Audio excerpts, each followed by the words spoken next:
এটা আবার কি? এটা তো আমি খাই না। তুমি সবই খাও বাছা, কিন্তু জানো না তুমি কি খাচ্ছ। এটাই তো মায়েদের টেকনিক। তুমি জানতেও পারবে না তুমি কিভাবে এটা খেয়ে নিচ্ছ। নমস্কার, আমি লিপি সাহা। হ্যালো এভরিওয়ান, কি অবস্থা, কেমন আছেন সবাই? আশা করছি খুব খুব ভালো আছেন সবাই। আমরাও ভালো আছি আপনাদের আশীর্বাদে, ঈশ্বরের কৃপায়। সকাল সকাল ঘুম থেকে ওঠার পর স্বপ্নিল স্কুলে যাবে, তার আগে তার চোখে এই শাকগুলো পড়েছে। সে আবার বলছে এগুলো আবার কি এত পরিমাণে।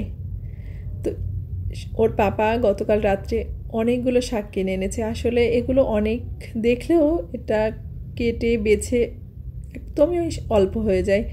তো আমি আর কি ভুল করেছি কি জানেন তো, এই শাকের এই দড়িগুলো কাটতে মানে খুলতে গিয়ে যদি ওগুলো বটিতে একেবারে পুরা বাঁধা পর্যন্ত কেটে নিতাম তাহলে আমার এতটা ঝামেলা হতো না।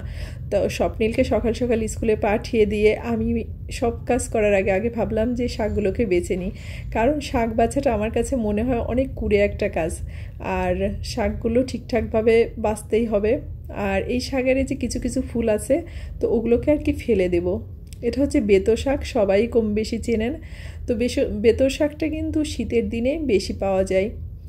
তো আমরা ছোটোবেলায় তো দেখেছি মাঠে বিকাল হলেই সবাই ঝুড়ি ঝাঁকা যেটা থাকতো সব কিছু নিয়ে চলে যেত মাঠে। হচ্ছে মসুরি, গম, ভুট্টা, এই সমস্ত কলা গাছ। তো এই সমস্ত আর কি ফসলের মধ্যে এই বেতো শাকগুলো প্রচুর পরিমাণে হতো। আর সবাই উঠায়ে নিয়ে এসে রান্না করতো, গরুকে খাওয়াতো, ছাগলকে দিত। আর এখন তো এটা বাজারে কিনতেই পাওয়া যায়। তো এটা এখন সব জায়গায়ই পাওয়া যায়। তো আজকে হচ্ছে আমি ভাবলাম যে এই বেতো শাক রান্না করব। তো আজকে আমাদের নিরামিষ ছিল, তো কিভাবে রান্না করব সেটাই ভাবছি আপনাদের সাথে শেয়ার করি। আর এই বেতো শাক না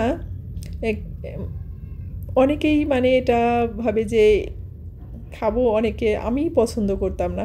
কিন্তু এর যে পুষ্টিগুণ আর এর যে উপকারিতা, এটা যদি কেউ একবার জানতে পারে তাহলে আমার মনে হয় সে কখনোই এর থেকে মুখ ফিরিয়ে নেবে না। তো আমি বেতো শাকটাকে ভালো করে বেছে অনেকবার ধুয়ে নিয়েছি, কারণ অনেক বালি কাদামাটি ছিল। আর এটা একটু বেগুন ভেজে দিব। তো এই যে ছোটো ছোটো করে বেগুন কেটে নিয়েছি, এটাকে লবণ হলুদ দিয়ে আর কি ভেজে নেব। আমি টিভিতে একটা গ্রামীণ মানে এই যে কৃষিকাজের সব কিছু নিয়ে একটা প্রতিবেদন দেখেছিলাম। তো সেখানে আর কি বেতো শাকের যে উপকারিতা সেগুলো সম্পর্কে জেনেছিলাম। বর্তমান সময়ে ফ্যাটি লিভারটা একটি কিন্তু ভীষণ একটা কমন ব্যাপার হয়ে দাঁড়িয়েছে এই রোগটা। তো লিভারের ভিতরে অতিরিক্ত চর্বি জমে যায়, যা পরে কিন্তু নানান জটিলতা সৃষ্টি করতে পারে। আর এই ফ্যাটি লিভার প্রতিরোধে অন্যতম কার্যকরী উপাদান হতে পারে কিন্তু এই বেতো শাক। তো যেহেতু বেতো শাকটা শীতকালেই বেশি পাওয়া যায়, তো আমার মনে হয় যে এই বেতো শাকটাকে কোনোভাবেই মিস করা উচিত না। যতদিন পাওয়া যায় মানে ততদিনই খাওয়া উচিত। এতে কিন্তু রয়েছে বিটাইন নামক একটা উপাদান, যেটা লিভারের চর্বি কমাতে ভীষণভাবে সাহায্য করে। তাছাড়া এতে নানা রকম পুষ্টিগুণ রয়েছে। তো আমরা তো এই শাকগুলোকে সাধারণত খুব একটা মূল্যায়ন করি না বা গুরুত্ব দিই না, কিন্তু যখন এর উপকারিতা সম্পর্কে জানি তখন কিন্তু এর কদরটা বেশ অনেকখানি বেড়ে যায়। তো এই যে তেলের ভিতরে আমি একটু মানে কাঁচামরিচ আর একটু কালিজিরা দিয়ে দিয়েছি। যেহেতু বললাম না নিরামিষ, তো এর ভিতরে রসুনটা দিলেও ভালো লাগে। তো আজকে নিরামিষের কারণে রসুনটা দিইনি, শুধু কালিজিরা আর কাঁচামরিচ তেলের উপরে দিয়ে ওটাকে একটু ভাজা ভাজা করে নিয়েছি। যখন কাঁচামরিচের ঘ্রাণটা বের হয়ে আসছে তখন আর কি শাকগুলোকে দিয়ে দিয়েছি, দিয়ে লবণ হলুদ দিয়ে আর কি ঢেকে দিয়েছিলাম যেভাবে শাকটা রান্না করে। তারপরে এই যে শাকটা প্রায় অনেকটাই হয়ে গেছে। আর এই যে বেগুনগুলোকে ভেজে রেখেছিলাম, তো বেগুনগুলোকে দিয়ে, যেহেতু শাকটা একটু জল জল, তো আমি একটু সবসময় শুকনা শুকনা শাক খেতে বেশি পছন্দ করি, মানে শাকটা ভাজা ভাজা হবে। তো সে কারণে একটু চালের গুঁড়া দিয়ে দিলাম যাতে জলটা তাড়াতাড়ি শুকিয়ে যায়। আর এখন একটু নাড়াচাড়া করে নামানোর আগে একটু সরিষার তেল দিয়ে শাকটাকে নামিয়ে নেব। ব্যাস, খুব একটা বেশি সময় লাগে না, আবার খেতেও কিন্তু অনেক মজা।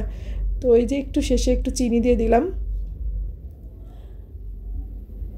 তো এইভাবেই আর কি নিরামিষভাবে বেতো শাকটা রান্না করি। আর এটা কিন্তু খেতে অনেক সুস্বাদু। যারা খান না অবশ্যই এটা খাওয়ার চেষ্টা করবেন, ভালো লাগবে। তো সবাই ভালো থাকেন, সুস্থ থাকেন, আর অবশ্যই অবশ্যই সাবধানে থাকবেন। আর অবশ্যই পুষ্টিকর জিনিস খাওয়ার চেষ্টা করবেন। ভালো থাকবেন সবাই, দেখা হচ্ছে নেক্সট ভিডিওতে।